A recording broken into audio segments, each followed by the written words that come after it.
जय माता दी दोस्तों, स्वागत है आपका द कल्ट ऑफ रेसलिंग में। Please subscribe the cult of wrestling for the latest news about WWE। तो देखिए, रेसलमेनिया आ चुकी है करीब। रेसलमेनिया को सिर्फ 2 दिन रह गए हैं, आज का और कल का, बिकॉज संडे सुबह यानी कि संडे की सुबह 4:30 बजे, जी हाँ अभी बता देता हूँ भाई साहब, अगर आपको नहीं पता, रेसलमेनिया 40 की टाइम सुन लीजिए, नोट कर लीजिए, एक ही बार बताऊंगा, सुन लो मेरे भाइयों।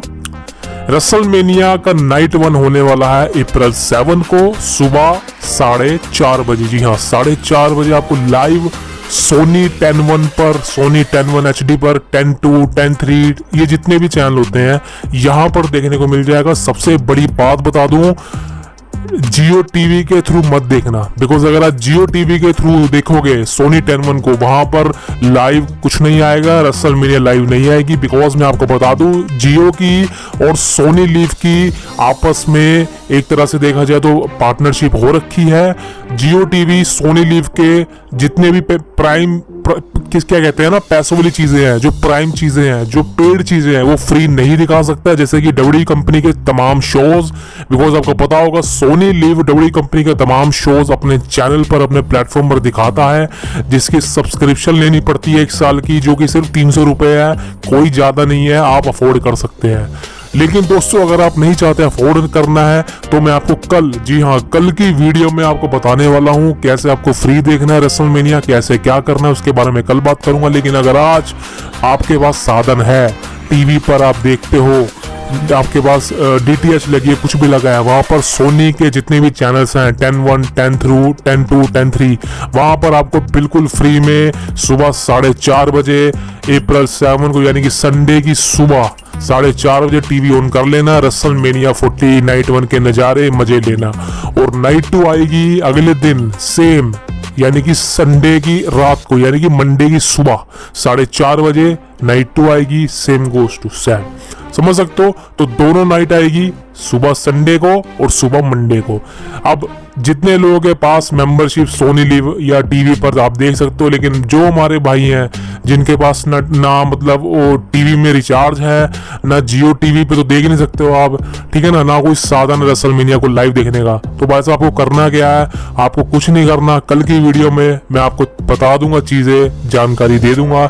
लेकिन आप तब कल की वीडियो अपलोड जैसे ही होती है, आपको क्या करना है भाई साहब, आज की इस वीडियो को पूरा देखिएगा, बिकॉज आज मैं रिव्यू करने वाला हूँ, पूरा रिजल्ट बताने वाला हूँ, प्रेडिक्ट करने वाला हूँ रेसलमेनिया की नाइट 1 को, कौन विनर होने वाले हैं, बैटिंग ऑड्स क्या है, सारा कुछ रिवील करने वाला हूँ। वीडियो लंबी होगी, वीडियो को शुरू से लेकर एंड तक देखना, समझ रहे हो। और चैनल को मार दो सब्सक्राइब, बिल्कुल फ्री है, लेकिन आपका काम हो जाएगा भाई। सो देखिए दोस्तों, सबसे पहले बात करें आज की वीडियो में रेसलमेनिया का 40, भाई साहब जो एक दिमाग में घूम रहा था, रेसलमेनिया 40 का जो स्टेज है वो कैसा होगा, सेट रिवील कैसा होगा। तो वैसे आप देख सकते हैं, आज WWE कंपनी ने अपने ऑफिशियल यूट्यूब चैनल पर रेसलमेनिया 40 का ब्रांड न्यू स्टेज को रिवील कर दिया है, और मैं आपको दिखा दूंगा फुटेजेस, आप देख सकते हैं, आप सबने देख लिया होगा यूट्यूब पर। लेकिन अगर मैं इसको रिव्यू करूं एक लाइन में, तो भाई साहब ये मुझे पसंद बिल्कुल नहीं आया। जी हाँ, रेसलमेनिया का स्टेज मुझे पसंद नहीं आया, ये बात मैं आपको कुछ दिन पहले बोल चुका था, जब इस बार की रेसलमेनिया के लिए हाइप तो काफी ज्यादा है। लेकिन अगर आप प्रोडक्शन से डिमांड लाके बैठे हैं, प्रोडक्शन पर निर्भर है कि भाई साहब रेसलमेनिया इस बार की स्टेज कमाल की होगी, लाइटिंग अच्छी होगी, तो भाई साहब ऐसा नहीं है। बिकॉज इस बार मैं आपको ऑलरेडी बता चुका हूं कि WrestleMania 40 Lincoln financial field Philadelphia Pennsylvania में होने वाली है, जो कि एक आउटडोर स्टेडियम है, इंडोर नहीं है। Last year WrestleMania Los Angeles California SoFi stadium में हुई थी, जो कि एक इंडोर स्टेडियम था, वहां पर लाइटिंग ज्यादा आती है। बिकॉज अगर आप घर में बैठे हैं, आपके घर में कमरे में आप जाइए, ट्यूबलाइट चला दीजिए, कितनी अच्छी लाइटिंग आती है। लेकिन इस बार की रेसलमेनिया आउटडोर में है, ज्यादा लाइटिंग नहीं आएगी, बिकॉज आसमान सर पे होगा, बारिश की बूंदाबांदी भी हो सकती है, जिसके काफी ज्यादा रूमर है। बिकॉज फिलाडेल्फिया के अंदर बारिश भी हो रही है, ठंड काफी ज्यादा है। एक चीज और है कि फिलाडेल्फिया के अंदर रिंग स्ट्रक्चर जो है, जो आप देख सकते हैं इस वीडियो में, मतलब इस फुटेज के अंदर, यहाँ पे रिंग सर्कल के चारों ओर, स्क्वायर के चारों ओर WWE कंपनी कुछ हीटअप करने वाली है, यानी कि कुछ एक तरह से लगा लो जैसे हमारे यहाँ पे गीजर होता है, गर्म पानी या गीजर होता है, ठंड में हम यूज करते हैं उसको नहाने के वक्त, वक्त और हीटर जला लेते हैं सर्दी से बचने के लिए, उसी तरीके का डब्ल्यू कंपनी करने वाली है। रिंग के पोलो पे चारों तरफ कुछ ऐसी एनर्जी लगाने वाली है जिसे सुपरस्टार रिंग के अंदर जब मैच परफॉर्म करेंगे उनको ठंड का सामना नहीं करना पड़ेगा, उनको गर्मी मिलेगी। बिकॉज इतनी सर्दी के अंदर अपने शरीर को नंगा करके रिंग में लड़ना, नंगा नंगा नंगा, समझ सकते हो भाई साहब कितनी ज़्यादा ठंड लगेगी। हम सर्दी से ठिठुर गए थे, इस बार की सर्दी कितनी ज़्यादा पड़ी थी। तो भाई साहब वो तो यूएस है, वहाँ तो माइनस में टेम्परेचर होता है और लिंकन फाइनेंशियल फील्ड में इस वक्त करीबन -2 से कम टेम्परेचर होने वाला है रेसलमेनिया के नाइट को। समझ सकते हैं भाई साहब सुपरस्टार की हालत खराब होने वाली है मैचेस परफॉर्म करने के लिए। इसलिए भाई साहब डब्ल्यू कंपनी ने पूरा बंदोबस्त करके रखा है, रिंग के चारों ओर आग की लपटें लगा देगी, शायद भाई साहब फायर बॉल ना लगा दे, लेकिन ऐसा नहीं होने वाला। हीटर लगाने वाली है, वो हीटर आई थिंक पब्लिक को दिख भी जाएगा, वो देख ही लेंगे रेसलमेनिया के दिन क्या हुआ। लेकिन रेसलमेनिया के स्टेज से भाई साहब ज़्यादा कुछ एक्सपेक्टेशन नहीं थी, वही हुआ है। रैंप काफ़ी छोटा है यार इस बार की रेसलमेनिया का, सही में यार ये रैंप सही हो तो भाई साहब बहुत छोटा है। और मेरे को सिर्फ यही लग रहा है कि भाई साहब सुपरस्टार बड़ी जल्दी एंट्री ले लेगा यार। देखिए ये जो एक्सेल है ना बड़ा बड़ा, ये एक्सेल अच्छा लग रहा है, एक्सेल अच्छा लग रहा है बिकॉज ये एक्सेल बड़ा बड़ा कहीं ना कहीं एक ब्रांड, एक सुपीरियर टाइप दिख रहा है। लेकिन भाई साहब यार इतना ज़्यादा मैसिव स्टेज नहीं है, इतना ज़्यादा लग्जरियस स्टेज नहीं है जैसे कि लास्ट ईयर लॉस एंजलिस से बनाया गया था, वो भी अच्छा स्टेज था हॉलीवुड टाइप। लेकिन यार इस बार भी आई थिंक प्रोडक्शन वाइज कुछ करना चाहिए था। लेकिन दोस्तों यहाँ पर डब्ल्यू कंपनी की भी गलती नहीं है। आपको सोचे कि डब्ल्यू कंपनी के बाद पैसे की तो कमी नहीं होगी ना, प्रोडक्शन की कमी तो नहीं होगी। लेकिन प्रॉब्लम यह है कि जहाँ पर ये स्टेडियम है ना इस वक्त फिलाडेल्फिया में लिंकन फाइनेंशियल फील्ड है, ये स्टेडियम बहुत छोटा है। जी हाँ, ये स्टेडियम छोटा है, करीबन 60,000 की कैपेसिटी है, वो भी टाइटली बिठाया जाए तो, वरना इस स्टेडियम के अंदर अगर आप खुला खुला बैठेंगे तो 40-45 हज़ार लोग आएंगे सिर्फ। तो ये स्टेडियम छोटा है, डब्ल्यू कंपनी की गलती नहीं है, यहाँ पे प्रोडक्शन की गलती नहीं है। आई थिंक डब्ल्यू कंपनी ने फिलाडेल्फिया चुना है स्टेट, लेकिन आई थिंक यहाँ पर ये स्टेडियम उन्होंने क्यों चुना मुझे अभी तक समझ नहीं आया। बिकॉज ये स्टेडियम वाकई में बहुत छोटा है, साइज वाइज काफ़ी छोटा है, इसलिए ये रैम्प काफ़ी छोटा लगाया गया इस बार की रेसलमेनिया में। और बाकी production wise I don't think so इस बार की रेसलमेनिया उतना अच्छा कर पाएगी। बट आई थिंक अगर कहीं ना कहीं ग्रीन लाइट हो जाए मज़ा आ जाएगा भाई साहब। सो देखा जाए तो प्रोडक्शन वाइज थोड़ा प्रॉब्लम आएगी, लेकिन रेसलमेनिया की हाइप काफ़ी ज़्यादा है, इसीलिए इसको biggest WrestleMania of all time कहा जा रहा है। बिकॉज बड़े बड़े नाम हैं यहाँ पर, रॉक है, दोनों नाइट में रॉक होगा, रोमन रिंग्स, कोडी रोड्स होंगे, रोलेंस होगा। सो आई थिंक कहीं ना कहीं चीज़ें काफ़ी अच्छी इंटरेस्टिंग। सो रेसलमेनिया के स्टेज देखा जाए तो यार काम चला हुआ है। अगर आपको पसंद नहीं आया, कैसा लगा मुझे कमेंट करके बताइए कि आपको रेसलमेनिया 40 का स्टेज कैसा लगा। प्लीज़ आपके कमेंट बहुत ज़रूरी है। अब दोस्तों बात करते हैं डब्ल्यू कंपनी के एक और प्रोग्राम के बारे में जो कि रिसेंटली आज की डेट में किया गया है। यह है WWE वर्ल्ड। अब ये क्या चीज़ है मुझे भी समझ नहीं आया था। आई थिंक कहीं ना कहीं जैसे कि पहले डब्ल्यू कंपनी के प्रोडक्शन वाइज बैठते थे, रेसलमेनिया से पहले मेक अ विश करते थे, रेसलमेनिया मीटअप करते थे, उसी तरीके से आई थिंक डब्ल्यू कंपनी का एक मीटअप ही है, इसलिए डब्ल्यू कंपनी में डब्ल्यू वर्ल्ड के नाम से किया। यहाँ पर बहुत से सुपरस्टार एडवर्टाइज है, लेकिन यहाँ पर सीएम पंक क्यों नहीं आए मुझे उसकी वो लग रहा है। बिकॉज सीएम पंक एडवर्टाइज थे, अब सीएम पंक यहाँ पर क्यों अपीयर नहीं हुए वो मुझे पता नहीं। लेकिन यहाँ पर जो एडवर्टाइज थे कुछ लोग वो अपीयर हुए, जैसे कि the American Nightmare, Cody roads, the rock, और यहाँ पर और सुपरस्टार भी आए, लेकिन मेन अट्रैक्शन रॉक और कोडी रोड्स थे। कोडी रोड्स सबसे पहले आते हैं और कोडी रोड्स यहाँ पर सिर्फ यही कहते हैं, फैंस होते हैं वहाँ पर, फैंस सवाल पूछते हैं, कोडी रोड्स जवाब देते हैं। लेकिन कोडी रोड्स यहाँ पर एक काफ़ी ज़्यादा कॉन्ट्रोवर्शियल जवाब देते हैं। कॉन्ट्रोवर्शियल इसलिए बिकॉज कोडी रोड्स से जब पूछा जाता है कि आप अनडिस्प्यूटेड चैंपियनशिप जीतने वाले हैं 2 से 3 दिन बाद रेसलमेनिया की नाइट 2 पर, तो कोडी रोड्स यहाँ पर ज़्यादा तो कुछ नहीं बोलते। वो ये कहते हैं कि मैं अनडिस्प्यूटेड चैंपियन अगर जीत गया, चैंपियनशिप में जीत गया, तो मैं सिर्फ एक ही चीज़ करूंगा, मैं अनडिस्प्यूटेड टाइटल हटा दूंगा, मैं डब्ल्यू चैंपियनशिप का नाम दूंगा इसको। समझ सकते हो कि अनडिस्प्यूटेड टाइटल का मतलब है कि ये नाम ज़्यादा दिन नहीं चलने वाला। मैं आपको ऑलरेडी बता चुका हूँ कि 2 टाइटल थी, यूनिवर्सल टाइटल और डब्ल्यू चैंपियनशिप, दोनों को मर्ज कर दिया गया था। उसके बाद एक टाइटल बनाया गया था अनडिस्प्यूटेड टाइटल। लेकिन ऐसा जब भी हुआ है, यानी कि 2002 में भी हुआ था अनडिस्प्यूटेड टाइटल, लेकिन उसके बाद उसको मर्ज करके डब्ल्यू चैंपियनशिप बनाया गया था। फिर 2014 में हुआ था, उसके बाद समझ सकते हो चीज़ें होती रहती हैं। तो अभी अनडिस्प्यूटेड टाइटल है, लेकिन कोडी रोड्स ने यहाँ पर क्लियर कट ये रूमर फैला दिया है कि ये टाइटल अगर मैं जीत गया रेसलमेनिया की नाइट 2 पर, और तो मैं इसको अनडिस्प्यूटेड टाइटल नहीं, इसको मैं बदल दूंगा एज अ डब्ल्यू चैंपियनशिप में, जो कि आई थिंक कोडी रोड्स कर भी देगा। बिकॉज आपको पता है वर्ल्ड टाइटल है तो अनडिस्प्यूटेड टाइटल किसकी जरूरत है, 3 टाइटल बन जाएंगे, तो इसलिए डब्ल्यू चैंपियनशिप वापस आएगी। और कहीं ना कहीं जो रूमर था कोडी रोड्स अपना पुराना विन ईगल टाइटल जो वो चाह रहे थे कि उनके डैड से लिया गया था, वो उसको जीतना चाह रहे थे, कि अब मुझे नहीं पता कि वो वापस आएगा या नहीं, बिकॉज एक नॉस्टैल्जिया कहते हैं, पुरानी चीज़ है वो, एवरग्रीन ओल्ड।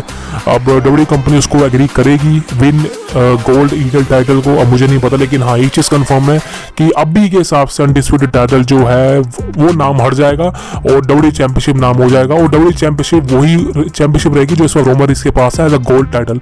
ये कोई बदलेगा नहीं, तो बिकॉज अब बदल दिया गया तो खेल हो जाएगा भाई, अभी तो साल भी नहीं हुआ इसको आए हुए, तो समझ सकते हो कहीं ना कहीं डिसरिस्पेक्ट हो जाएगी इस टाइटल की। सो अगर नाम बदल दिया जाए ठीक है, लेकिन टाइटल का नाम डब्ल्यू चैंपियनशिप हो जाएगा, लेकिन टाइटल चेंज नहीं होगा, डेट फॉर श्योर।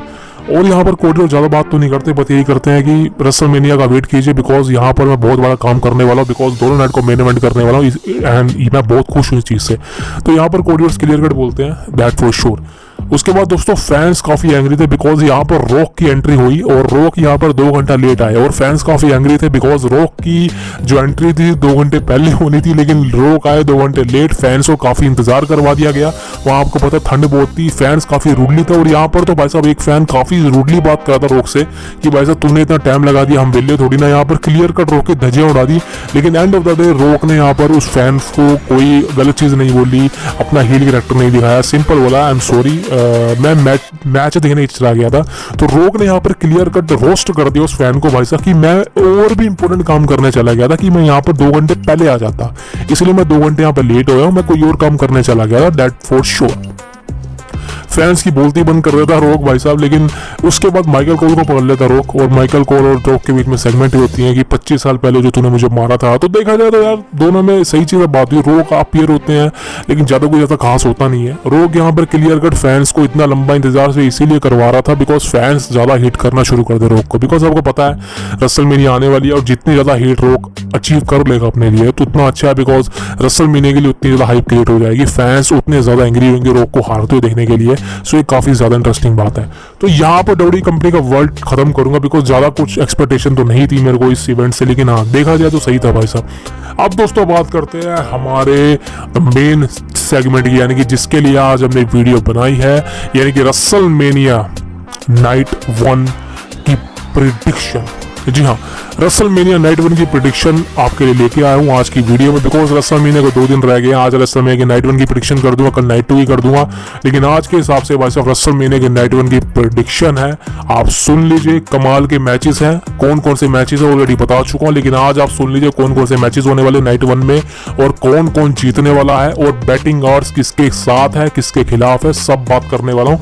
तो अब चिपक जाइए और कानों में हेडफोन लगा लीजिए भाई, बिकॉज अगर आप मेरी वीडियो को हेडफोन के बिना देखते हैं, लीड के ईयरफोन के बिना देखते हैं तो आपको मजा नहीं आएगा, इसलिए हेडफोन लगा लीजिए। सबसे पहले मैच की बात करूं, आई थिंक सबसे one of the best match साबित हो सकता है पूरी रेसलमेनिया के नाइट 1 का। जी हाँ, ऐसा मैं क्यों कह रहा हूं, बिकॉज ये मैच है Jimmy Uso versus Jey Uso as a single match. अब देखिए दोनों भाइयों के बीच ये मैच है और बहुत बड़ा मैच है, बिकॉज मानता हूं कि उतनी ज्यादा हाइप नहीं बनाई गई है इस मैच की, लेकिन भाई साहब फैंस एक्साइटेड है देखने के लिए भाई साहब दोनों में जीतेगा कौन जीतेगा भाई साहब, कौन सा बंदा यहाँ पर विनर बनेगा, कौन सा बंदा यहाँ पर अपर हैंड लेगा रेसलमेनिया में, कौन अपनी विक्ट्री को सेलिब्रेट करेगा एज अ रियल ऊसो। अब देखिए जिमी ऊसो बड़ा भाई है, जे ऊसो छोटा भाई है, तो दोनों में देखा जाए तो भाई साहब प्यार काफी था, लेकिन लास्ट ईयर जब बिट्रे हुआ दोनों का एक दूसरे के बीच में, समर स्लैम में अपॉर्चुनिटी छीन ली गई जे ऊसो से, एंड उसके बाद इनकी राइवलरी चलनी थी लेकिन रेसलमेनिया के पोस्टपोन कर देने के फाइनली रेसलमेनिया 40 के अंदर इनका सिंगल मैच होने वाला है। और सिर्फ एक चीज कहना चाहता हूं भाई साहब, अगर आप गोल्ड मैच चाहते हैं, अगर आप चाह रहे हैं कि भाई साहब कोई मैच आपको लग्जरियस फील करवा दे, रेसलमेनिया की फील करवा दे, तो भाई साहब यही मैच होने वाला है। और आपको बता दूं रेसलमेनिया नाइट 1 की ओपनिंग भी ये मैच कर सकता है, लेकिन मेरे को उसके चांसेस कम लगते हैं बिकॉज रेसलमेनिया के नाइट 1 को कोई और मैच ओपन करेगा, मैं बताऊंगा आगे, लेकिन ये मैच ओपन करे या ना करे, लेकिन Jimmy Uso versus Jey Uso भाई साहब ये मैच बवाल लेवल का होगा।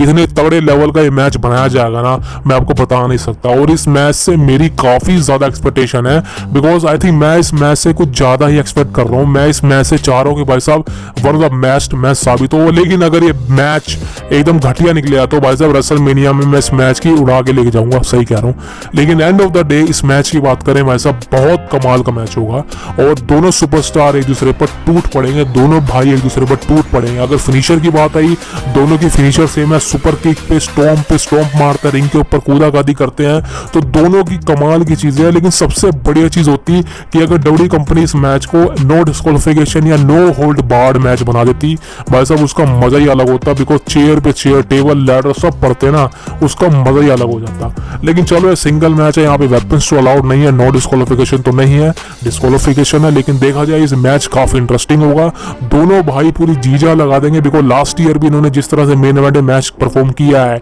एक दूसरे के साथ, लेकिन अब एक दूसरे के खिलाफ या और बेहतरीन मैच परफॉर्म करेंगे, बिकॉज इन दोनों पे बहुत ज्यादा प्रेशर है, खासकर जे उसो पे, बिकॉज इस मैच में मैं आपको सही कह रहा हूँ बहुत ज्यादा एक्शन देखने को मिलने वाला, बहुत ज्यादा फुर्ती देखने को मिलने वाली है।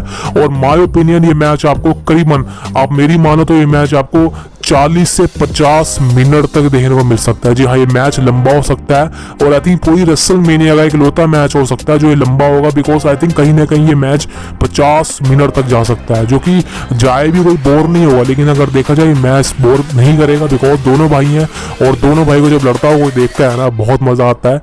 ऐसा पहले भी हुआ था रेसलमेनिया 25 के अंदर, द हार्डी बॉयज आपस में भिड़ गए थे, Jeff Hardy versus Matt Hardy का मैच था, बहुत अच्छा मैच था उस वक्त, लेकिन वो मैच इतना लंबा नहीं चला, लेकिन ये मैच लंबा चलाया जाए तो अच्छा होगा। अब बात करें इस मैच में कौन जीतेगा, देखिए इस मैच में इंटरफेरेंस की बात करी जाए तो सोलो सिकोआ हो सकता है इंटरफेरेंस, लेकिन मुझे बहुत कम चांसेस लगते हैं सोलो सिकोआ इस मैच में इंटरफेरेंस करेगा, बिकॉज वो कहीं ना कहीं चीटिंग हो जाएगी, बिकॉज ऊसो वसी ऊसो है, तो यहाँ पे इंटरफेरेंस की जरूरत नहीं होनी चाहिए।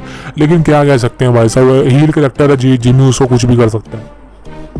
लेकिन अब बात करें इस मैच के विनर की, भाई साहब इस मैच को कौन जीतने वाला है, यार देखिए इस मैच में क्लियर कट विनर बताऊं जे उसो है। जी हाँ, जे उसो इस मैच को जीतने वाला है, कैसे ना कैसे करके जिमी उसो को हरा देगा, हार चटा देगा, 1 2 3 करके पिन कर देगा, और इस मैच में जे उसो इज अ क्लियर विनर होगा, बिकॉज ये स्टोरी फिनिश तभी होगी जब जे उसो जीतेगा। और कहीं ना कहीं फाइनली इस ये मैच आपको उतना ज्यादा हाइप कर देगा कि आप बता नहीं सकते। इस मैच से आप उम्मीदें जितनी लगा बैठे होंगे ना, ये आपको एक हाई लेवल पर लेके जा सकता है, मुझे काफी ज्यादा लगता है। अब दोस्तों बात करें हमारे अगले मैच की, और ये भी बहुत बड़ा मैच है, बिकॉज ये भी एक तरह से देखा जाए तो बहुत ज़्यादा हाइप क्रिएट करी गई इस मैच की। ये है Rhea Ripley versus Becky Lynch for the women's world title. अब देखिए ये मैच से मेरे को ज़्यादा उम्मीदें तो नहीं है, बिकॉज क्यों उम्मीदें नहीं मैं बताऊँ आपको, बिकॉज ये मैच हम जिस तरह सोच रहे हैं उस तरह ना जाए, बिकॉज बहुत से लोग आप सोच रहे हैं कि बेकी लिंच इस मैच में डोमिनेट करेगी, बेकी लिंच एक बॉडी स्टार है रिया रिप्ली से, तो भाई साहब ऐसा नहीं होने वाला। मैं वो क्लियर कर बताऊँ, इस मैच में रिया रिप्ली डोमिनेट करेगी, और इस मैच में एक्शन तो कमाल होगा। वो मुझे शक है दोनों पे कि ऐसा मतलब गंदा काम तो नहीं करेंगे कि छोटा मोटा मैच चलाया भाई साहब, रिया रिप्ली को डोमिनेट दिखा दिया जैसे कि एलिमिनेशन चेंबर में दिखाया था इसको, वैसा तो कुछ नहीं होगा। लेकिन हाँ, इस मैच में बेकी लिंच है, इस मैच में बड़ी स्टार है, मेगा स्टार है, तो कहीं ना कहीं इस मैच में उतना एक्शन हमें फील होगा जितना हम सोच रहे थे। लेकिन इस मैच से ज़्यादा एक्सपेक्ट मत करना, बिकॉज सही कहूँ तो वुमेन्स के चैंपियनशिप, वुमेन्स के जो मैच होते हैं ना, लेकिन जब उसमें वुमेन्स में टाइटल इंक्लूड होता है ना भाई साहब, तो उसमें ज़्यादा मज़ा आता नहीं है। बिकॉज सही कहूँ तो वुमेन्स का लास्ट बढ़िया मैच आई थिंक मुझे याद ही नहीं मैंने कब देखा था, बिकॉज हुआ ही नहीं है। वुमेन्स का लास्ट बढ़िया मैच सही कर रहा हूँ यार, नहीं देखने को मिला। आई थिंक वो सर्वाइवर सीरीज में वॉर गेम मैच हुआ था, वो अच्छा लगा था मेरे को, लेकिन उसके बाद ऐसा कोई मैच हुआ नहीं। तो देखा जाए तो मैं इस मैच से बिल्कुल ज़्यादा हाइप नहीं लेके बैठा हूँ। इस मैच से मुझे ज़्यादा एक्सपेक्टेशन तो नहीं है कौन जीतेगा, मतलब मेरे हिसाब से कौन जीतेगा, मैं क्या किसको चाहता हूँ कौन जीते। लेकिन हाँ, एक मैच में क्लियर है कि ये मैच में आपको एक्शन थोड़ा बहुत देखने को मिल सकता है। जो लोग इन दोनों के फैन हैं, खासकर बेकी लिंच के, उनको थोड़ी बहुत निराशा हो सकती है, बिकॉज इस मैच में बेकी लिंच नहीं जीतने वाली। जी हाँ, ये क्लियर है। इस मैच के जो विनर प्रेडिक्ट करूं मैं, तो इस मैच में रिया रिप्ली रिटेन कर लेगी अपना वुमेन वर्ल्ड टाइटल, बिकॉज यहाँ पर अगर विंस मैकमैन होता तो मैं मानता कि बेकी लिंच यहाँ पर न्यू चैंपियन बन जाएगी, लेकिन यहाँ पर ट्रिपल एच कंट्रोल के अंदर है, तो वो रिया रिप्ली के हाथों से, वो जबकि रिया रिप्ली डोमिनेटेड दिख रही है, एक ज़्यादा अपने प्राइम टाइम में चल रही है, लेवल पे चल रही है, तो रिया रिप्ली इस समय नहीं हारेगी। रिया रिप्ली यहाँ पर क्लियर कट रिटेन करेगी और बेकी लिंच को हरा देगी अपने वुमेन्स चैंपियनशिप के मैच में रेसलमेनिया 14 नाइट 1। तो यहाँ पर विनर प्रेडिक्ट करूं मैं तो रिया replay is a current winner and still the women world champion. अब दोस्तों बात करें अगले मैच की, ये भी मैच अच्छा होगा। जी हाँ, जैसे मैंने कहा कि जे वर्सेस जिमी है, उसी तरीके से ये मैच है। ये है Gunther versus Sami Zayn for the intercontinental championship match. अब देखिए ये मैच से मैं एक्साइटमेंट हूँ, ये मैच से मैं हाइप हूँ, और ये मैच से मैं काफ़ी ज़्यादा मतलब कि उम्मीदें लगा के बैठा हूँ कि ये मैच एक अनदर लेवल पर जा सकता है। देखिए अनदर लेवल का मतलब है कि ये मैच में आपने गुंथर को ऐड कर रखा है जो कि चोप्स पे चोप्स मारता है। इस मैच में आपने सैमी ज़ेन को ऐड कर रखा है जो कि लास्ट ईयर रेसलमेनिया के नाइट 1 का मेन इवेंटर रहा है, जो कि 5 स्टार लेवल के मैच प्रोवाइड कर सकता है। और गुंथर वर्सेस सैमी ज़ेन जिस तरह से स्टोरी लाइन चल रही है जिसमें चैड गेबल भी इंक्लूड है, और इस मैच में देखा जाए तो हाइप काफी ज्यादा है। और हाँ, इस मैच में भी आपको कमाल का एक्शन देखने को मिल सकता है। रिंग साइड पर सैमी ज़ेन के साथ चैड गेबल हो सकते हैं, बिकॉज चैड गेबल कहीं ना कहीं गुंथर के साथ स्टोरी लाइन में ऐड हो चुके हैं।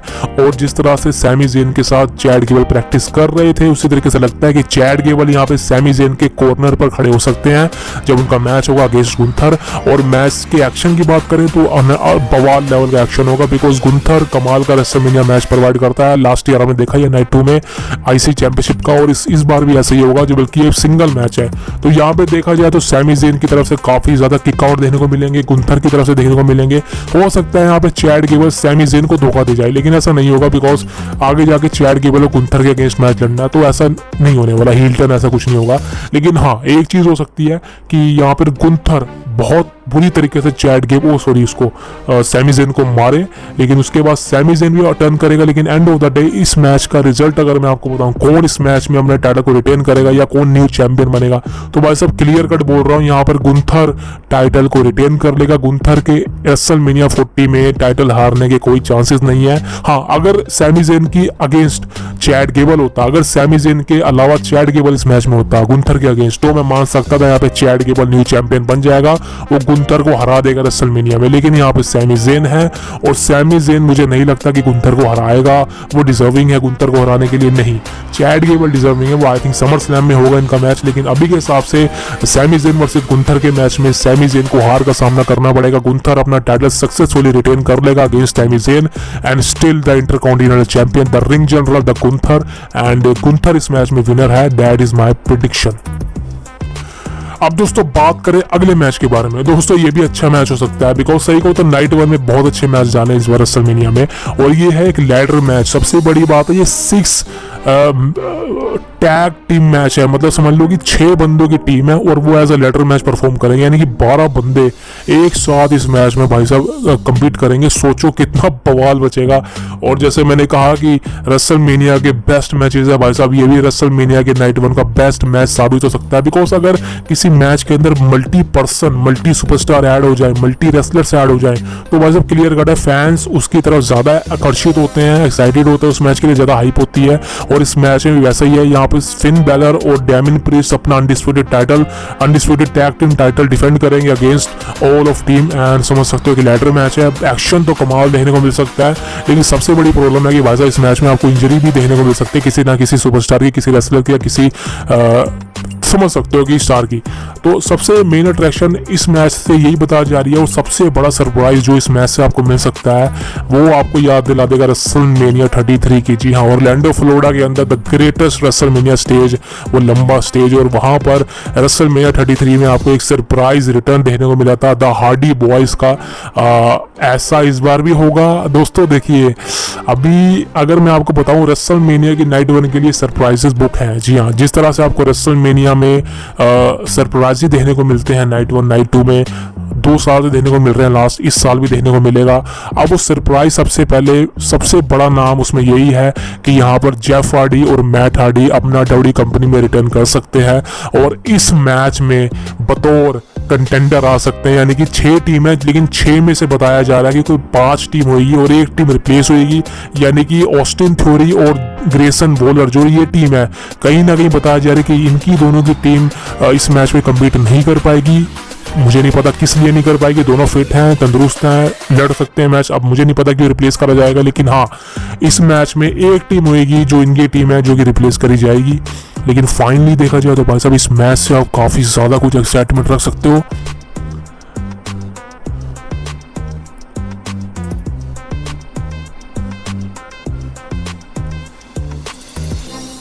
ये मैच आपको दोस्तों काफ़ी ज़्यादा एक्साइटेड कर सकता है और one of the best thing इस मैच से आपको देखने को मिलेगी भाई साहब, वो है द हार्डी बॉयज़ का रिटर्न। भाई साहब अगर ऐसा होता है ना, मैं सिर्फ एक ही चीज़ कहना चाहता हूँ भाई साहब, द हार्डी बॉयज़ का return, Matt and Jeff Hardy finally back to WWE, because Matt Hardy I think AEW company से कॉन्ट्रैक्ट एक्सपायर हो गया, रिलीज हो, मुझे नहीं पता क्या हुआ है। और जेफ हार्डी की बात करें भाई साहब, जेफ हार्डी के साथ भी यही है कि अपीयर नहीं हो रहे, लेकिन देखा जाए आई थिंक WWE कंपनी में इस वक्त दोनों का अपीयर होना मुश्किल तो है। लेकिन जब मैट हार्डी से पूछा गया था कि आप रेसलमेनिया में आने वाले हैं बतौर एक टैग टीम कंटेंडर मैच में, तो यहाँ पे मैट हार्डी ने सिर्फ एक ही चीज़ कही है, कुछ भी हो सकता है, ये रेसलिंग बिजनेस है, नेवर से नेवर। तो यहाँ पर never say never, never say never, never say never वाली बात हमेशा होती है। यहाँ पर मैट हार्डी ने क्लियर कट बोल दिया मैं रेसलमेनिया में आ सकता हूँ या नहीं भी आ सकता हूँ, ये नेवर से नेवर वाली बात है। लेकिन यहाँ पर मेरी ओपिनियन क्या रहेगी, मुझे क्या लगता है, मैं आपको सही बताऊँ, मुझे चांसेस कम लगते हैं, because Matt and Jeff Hardy दोबारा से रिटर्न करेंगे और सेम सिचुएशन रेसलमेनिया 33 वाली, तो मुझे इसके चांसेस कम लगते हैं। मैं यहाँ पे क्लियर कट बताऊँ तो मैट एंड जेफ हार्डी यानी कि द हार्डी बॉयज़ का अगर आप सोच रहे हैं इस बार की रेसलमेनिया में रिटर्न होगा, तो भाई साहब मत सोचिए, ऐसा नहीं होने वाला।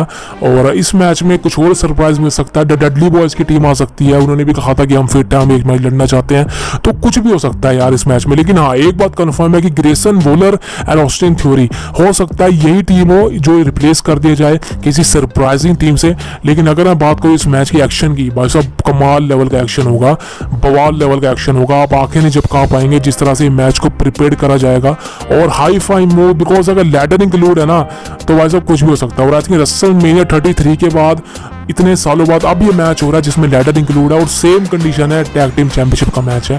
और अब देखना इंटरेस्टिंग होगा इस मैच में कौन जीतता है। लेकिन अगर मैं आपको प्रेडिक्शन बताऊं इस मैच में कौन जीतेगा, तो भाई साहब एक चीज़ कंफर्म है कि इस मैच में कोई न्यू चैंपियन बनेगा।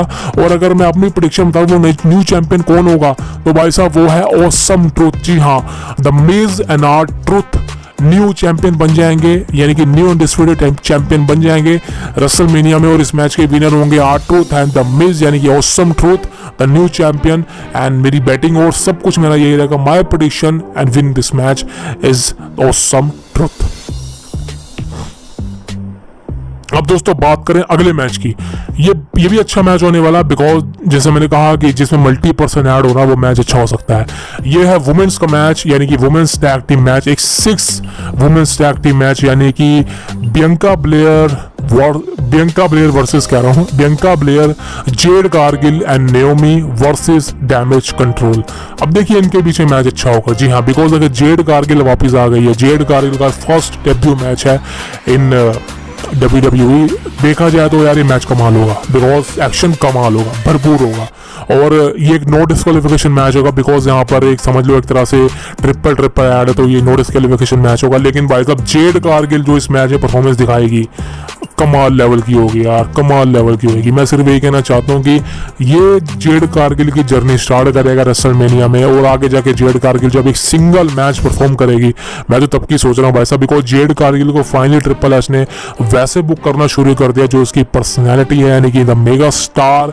एंड फाइनली जेड कारगिल को इस बार की रेसलमेनिया में उनका मोमेंट मिलेगा, भले ही सिंगल मैच में ना हो या टैग टीम मैच हो, लेकिन जेड कारगिल को मैं इस मैच में देखने के लिए काफ़ी ज़्यादा एक्साइटेड हूँ।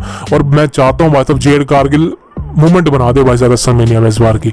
और इस मैच से अगर विनर की बात करूं यार, कोई शक ही नहीं है यार, जब जेड कारगिल ऐड हो रखी है तो इस मैच में क्या बताऊं मैं आपको। इस मैच में क्लियर कट प्रेडिक्शन है कि Jade Cargill Bianca Blair and Naomi की टीम जीत जाएगी। Clear cut winner and my prediction is this. अब दोस्तों बात करते हैं भाई साहब द बिगेस्ट मैच, यानी कि समझ लो एक तरह से this is the biggest match. And ये मैच एक मेन इवेंट मैच है, और आप सोच रहे होंगे मैं इस मैच की कब बात करें, बिकॉज यार मेन इवेंट मैच है यार, और मेन इवेंट की मैच की बात तो मेन इवेंट में करी जाती है। ये है none other than the Rock Roman Reigns versus the American Nightmare Cody Rhodes versus Seth Rollins for a tag team match. अब दोस्तों देखिए टैग टीम मैच है, आप कहेंगे भाई साहब टैग टीम मैच है, भाई साहब टैग टीम मैच तो है, लेकिन बड़े सुपरस्टार हैं, मेगा स्टार्स हैं, बहुत मजा आने वाला है भाई साहब। रॉक 12 सालों बाद अपना रिटर्न कर रहा है एज अ रेसलिंग मैच में। लास्ट रॉक का मैच था रेसलमेनिया 29 में अगेंस्ट जॉन सीना। इसके बाद रोक ने लंबा मैच परफॉर्म नहीं करा, लेकिन इस बार की रेसलमेनिया में रोक रोमन इसके साथ टीम अप करके भाई साहब कोडी एंड सेथ रॉलिंस को फेस करने वाला है। और सर एक ही चीज कहना चाहता हूँ, जिस तरह से हाइप बना दी गई है वो एक अनदर लेवल पर बना दी गई है भाई। अब इस मैच में मैं क्या बोलूँ यार, इस मैच में बोलने के लिए बहुत कुछ है, लेकिन मैं ऑलरेडी वीडियो में बोल चुका हूँ इस मैच के बारे में, इस मैच के रिजल्ट के बारे में। लेकिन इस मैच से आप क्या एक्सपेक्ट कर सकते हैं, बिकॉज मैं आपको एक लेटेस्ट चीज बताऊं इस मैच से रिलेटेड। यहाँ पर जो ऊसोस यानी कि रोमन रेंस की फैमिली, यानी कि पूरी ब्लड लाइन की जो फैमिली, यानी कि समझ लो एक तरह से आप ब्लड लाइन में किसको जानते हो, आप रोक को जानते हो, रोमन को जानते हो, Jey Uso, Jimmy Uso, Solo Sikoa और इतने को जानते हो आप। लेकिन रेसलमेनिया फिलाडेल्फिया के अंदर जिमी जे फाटू, पता नहीं क्या नाम है इनके यार, जेकब फाटू, इस सबको देखा जाए तो सी किया गया, यानी कि रेसलमेनिया में ये भी लोग हैं। लेकिन इसका मतलब ये नहीं कि ये रेसलमेनिया में आकर रोमन रोक की मदद करेंगे मैच जीतने के लिए। भाई साहब मुझे लगता नहीं है। जिस मैच में यार रोक इंक्लूड हो उस मैच में इंटरफेरेंस क्यों होगी भाई? जब रोक इंक्लूड है तो भाई साहब चीटिंग की होगी, ठीक है ना। तो इस मैच में देखा जाए तो इंटरफेरेंस हो सकती है, लेकिन यहाँ पर मुझे कम चांसेस लगते हैं। लेकिन हाँ एक बात और है कि यहाँ पर कोडी रोड्स और सेथ रॉलिंस क्लियर नहीं हार सकते। जैसे मैंने आपको कहा है कि इस मैच में कोडी रोड्स ने चैलेंज किया था रोक को, लेकिन रोक ने कहा कि हम टैग टीम मैच लड़ेंगे। तो यहाँ पर देखा जाए तो कोडी रोड्स और सेथ रॉलिंस को जीतना चाहिए इस मैच में, बिकॉज इस मंडे नाइट रॉ के एपिसोड में बिफोर रेसलमेनिया हमने देखा था कि रोमन रेंस और रोक की टीम भारी पड़ी थी कोडी और सेथ रॉलिंस पर। अब देखा जाए तो इस बार की रेसलमेनिया में, वैसे तो हर रेसलमेनिया में ऐसा होता है कि जो अपर हैंड लेता है बिफोर रेसलमेनिया वो हारता है, लेकिन दोस्तों इस बार भी ऐसा ही हुआ है। अपर हैंड हम सोच रहे थे कोडी और सेथ रॉलिंस को मिलेगा, लेकिन नहीं, यहाँ पर रोक रोमन को मिला। बहुत से लोग सोचेंगे कि भाई साहब कोडी एंड सेथ जीतेंगे, रोक रोमन हार जाएंगे, लेकिन दोस्तों ऐसा नहीं होने वाला। ये सिर्फ हमारा घुमाया जाएगा, ऐसा कुछ नहीं होने वाला। इस मैच में बहुत ज्यादा एक्शन देखने को मिलने वाला है। इंटरफेरेंस हो सकती है, मैं ये नहीं कह रहा होगा, बिकॉज पॉल हेमन भी होगा, सोलो सिकोआ भी रिंग साइड भी होगा, तो इंटरफेरेंस हो गई। लेकिन कोई बाहर से अननोन बंदा आके मदद करेगा वो मैं बिल्कुल नहीं मानता, मुझे नहीं लगता। उसके चांसेस काफी ज्यादा हैं, बिल्कुल भी नहीं है। और ऐसा सुनिए भी मत, अगर आपको कहीं सुनने को मिल रहा है तो वो झूठ बोल रहा बंदा, समझ लो। लेकिन अगर इस मैच एक्शन की बात करी जाए, अब रोक किस तरह से परफॉर्म करेगा, बिकॉज रोक ने सेल आउट अच्छा किया है इस बार की मंडे नाइट रॉ के अंदर, लेकिन अब रेसलमेनिया में रोक किस तरह से परफॉर्म करेगा मुझे नहीं पता, बिकॉज रोक का टैग टीम मैच में हाथ कुछ ऐसा ही हुआ है, जॉन सीना के साथ भी ऐसा ही कुछ हुआ था। और लेकिन अब रोमन के साथ कैसे होगा मुझे नहीं पता। वैसे देखा जाए तो रोमन रेंस तो ज्यादा लड़ेगा, बिकॉज उसको मैच लड़ना है। अब रोक किस तरह से परफॉर्म करेगा, बिकॉज सबसे मेन प्रॉब्लम यही है कि बिकॉज नाइट 2 में ही परफॉर्म करना है इनको, इसलिए इंजरी नहीं होनी चाहिए किसी को भी। और सबसे मेन चीज, और रोमन कोडी को तो बिल्कुल नहीं होनी चाहिए, बिकॉज ये दोनों का सिंगल मैच होने वाला है नाइट 2 पर मेन इवेंट में। होने तो सेथ रॉलिंस को भी वाला है, लेकिन सेथ रॉलिंस समझ सकते हो कि वो खरा बंदा, उसको पता है। लेकिन यहाँ पर रोक किस तरह से परफॉर्म करेगा वो देखना काफी इंटरेस्टिंग होगा। रोक किस तरह से फिनिशर मारेगा, और सबसे बड़ी बात भाई रोक का कॉस्ट्यूम क्या होगा, वही चड्डी वाला होगा, हाफ स्लीव जो भी होगा, लेकिन देखना काफी इंटरेस्टिंग होगा, या वो हॉलीवुड वाली जैकेट होगी ऊपर। लेकिन मुझे काफी ज्यादा एक्साइटमेंट है इस मैच से, बिकॉज यार इस बार की रेसलमेनिया में नाइट 1 काफी ज्यादा एक्साइटेड है, बिकॉज नाइट 2 तो होता ही है, लेकिन नाइट 1 काफी ज्यादा एक्साइटेड है। बहुत बड़ा मैच है और रोक का रिटर्न है, तो भाई साहब क्या मजे आएंगे। और इस मैच से सिर्फ एक ही चीज कहना चाहता हूँ, भाई साहब आपकी हाइप को बढ़ा देगा, दुगना कर देगा, और एक्शन धमाल होगा, माला माल होगा, सुपर होगा। रोलिंस सेथ रॉलिंस के बीच में पुरानी हिस्ट्री है, कोडी रोड्स और रोक के बीच में भी भाई साहब किस तरह से बवाल होगा वो आप देखना इंटरेस्टिंग होगा। रोक किस तरह से सेल आउट करेगा, या किस तरह से अपनी रोक बॉटम लगाएगा, पीपल्स एल्बो लगाएगा, वो जो क्रॉस आउट करता है वो रिंग में भागता है, किस तरह से करेगा यार, एंट्रेंस कैसे लेगा, ये चीजें काफी इंटरेस्टिंग है यार, सोच के इतना मजा आ रहा है। सोचो तो भाई साहब रेसलमेनिया जब हम देखेंगे आंखों से क्या होगा बता दूं आपको। और अगर आप बात करें एंड में इस मैच में कौन जीतेगा, यार कोई चांसेस ही नहीं है यहाँ पे, क्लियर कट आपको पता है। इस मैच में मेरी प्रेडिक्शन भी यही है, Roman Reigns and rock clear cut हरा देंगे कोडी और सेथ रॉलिंस को। और यहाँ पर बैटिंग ओवर्स की बात करिए, जो भी है इस मैच में रोक और रोमन ही जीतेंगे। और इस मैच से नाइट 2 का पता चल जाएगा हमें, बिकॉज नाइट 2 में जो मैच होगा रोमन वर्सेस कोडी अनडिस्प्यूटेड वाले, वो एक ब्लड लाइन रूल्स के अगेंस्ट मैच होगा। बहुत ज्यादा मजा आएगा भाई, बहुत ज्यादा, एंड वेट कीजिए। And this is my WrestleMania night 1 prediction. I think जो सारे मैचेस थे, जो बड़े मैचेस थे, मैंने उन सबकी प्रेडिक्शन कर दी है। और सही कहूँ तो यार बहुत अच्छे मैचेस हैं। सही कहूँ इस बार की WrestleMania I think first time ऐसा हो रहा है जब से रेसलमेनिया नाइट मतलब 2 नाइट की हुई है, कि इस बार की रेसलमेनिया में नाइट 1 में बहुत अच्छे मैचेस है, बहुत अच्छे। हाँ कुछ सुपरस्टार की कमी महसूस होगी, जैसे कि CM पंक की, लेकिन CM पंक आने वाले नाइट 2 पर, लेकिन यार वो कमेंट्री करने the beast incarnate Brock Lesnar की कि आप सब पूछे थे कि ब्रॉक लेसनर का सरप्राइज रिटर्न होगा, वो मैं आपको कल की वीडियो में बताऊंगा, बिकॉज कल की वीडियो में सरप्राइजेस की बात करूंगा। लेकिन हाँ, एक सबसे बड़ा सरप्राइज बता दूंगा आपको, जॉन सीना। जी हाँ, John Cena 16 time world champion John Cena WrestleMania में आने वाले हैं। जी हाँ, ये क्लियर कट बता दूं, बिकॉज जॉन सीना अप्रैल के बाद अपनी शूट पर चले जाएंगे नवंबर तक, तो उसके बाद जॉन सीना मुझे लगता नहीं कि इस साल जॉन सीना डब्ल्यूडब्ल्यूई कंपनी में परफॉर्म कर पाएंगे एक मैच। लेकिन देखा जाए रेसलमेनिया में जॉन सीना की अपीयरेंस कंफर्म मान लीजिए, फिलाडेल्फिया के अंदर जॉन सीना इस समय फ्री है, तो रेसलमेनिया में जॉन सीना आ सकता है। स्टोन कोल्ड स्टीव ऑस्टिन भी आ सकता है, रूमर काफी ज्यादा है, बिकॉज रेसलमेनिया में सरप्राइजेस की कमी नहीं होगी। इस बार की रेसलमेनिया में भरपूर सरप्राइजेस होंगे, लेकिन सबसे बड़ा surprise the beast Brock Lesnar मैं चाह रहा हूं भाई साहब आवाज है, बिकॉज ये प्रोडक्शन ट्रैक आप देख सकते हैं, इससे क्या पता लग रहा है भाई साहब ब्रॉक लेसनर आ सकते हैं। आप मेरे को बताइए, मुझे नहीं पता, लेकिन मैं वेट करूंगा ब्रॉक लेसनर की वो रेसलमेनिया में आ जाए। अब आ जाए बस यार, बस मैं चाह रहा हूँ आ जाए। आगे गुंथर पर अटैक कर दें, किसी पर कर दे, लेकिन ब्रॉक लेसनर मैं चाह रहा हूँ भाई साहब आ जाए, फाइनली आ जाए। लेकिन दोस्तों देखना काफी इंटरेस्टिंग होगा कि इस बार की रेसलमेनिया का नाइट वन कैसे होता है। जिस तरह से मेरी एक्सपेक्टेशन आपकी है, मेरे कमेंट कीजिए। और ये थी मेरी रेसलमेनिया की नाइट वन की फुल प्रेडिक्शन, फुल विनर। और अगर मैं सच होता हूँ तो इससे बढ़िया पार्टी करेंगे भाई साहब। और चैनल को सब्सक्राइब मार दो प्यारे दोस्तों, please subscribe the cult of wrestling for the latest news about WWE. यार मेहनत करते हैं यार, फल दे दो उसका, सब्सक्राइब मार दो एंड लाइक कर दे वीडियो। अपना और अपने माँ बाप का ध्यान रखे दोस्तों।